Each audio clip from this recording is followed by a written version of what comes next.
What's going on, Grilla Grills Nation? Chef Drew here with another Quick Tips Tuesday. I love these things. They're super informative, super fast. All right, we're gonna jump right into it.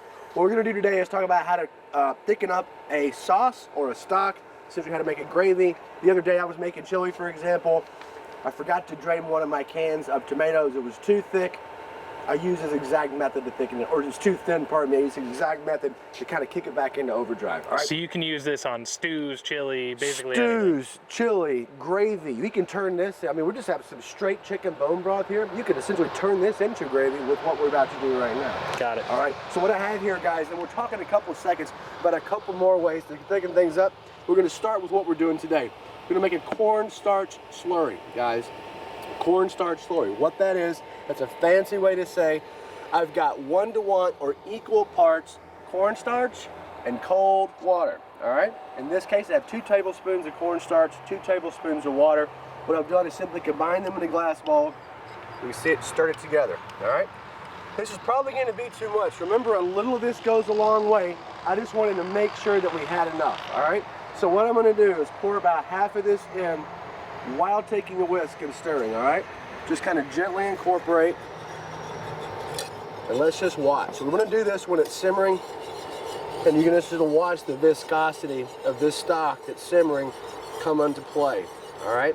Another couple of things while this is doing its thing, guys, and you can already see it starting to really thicken up in there. You can tell by watching the bubbles. Okay. Another couple of ways you can do this, if you want to go super French about it, you can make what's called a roux, and what that is equal parts again fat to flour. In most cases it's going to be butter. So let's say if you want to use a tablespoon of butter, use a tablespoon of white all-purpose flour. It does the same thing, it acts as a thickening agent. If you don't want to do that, no problem. Another substitute for this product that's a little bit more natural than your cornstarch is called arrowroot. You can find arrowroot anywhere, any grocery store. Same principle applies. Equal parts arrowroot to water to act as a thickening agent. This isn't getting quite where I want it, guys, so let's put a little bit more in here and watch and see what happens. All right, I'm just going to put it all in there to really kind of show you what goes down. And now I can really start to see it thicken up. This was just a straight stock before, guys. Nothing added to it, nothing at all. Very, very liquid. And you can really see how viscous it's becoming on the top. Now, I put too much in here on purpose this go around because I really just wanted to show you what this can do. And we can really see it almost turn into like a syrup. It's already taken on that like gravy consistency. Right, exactly.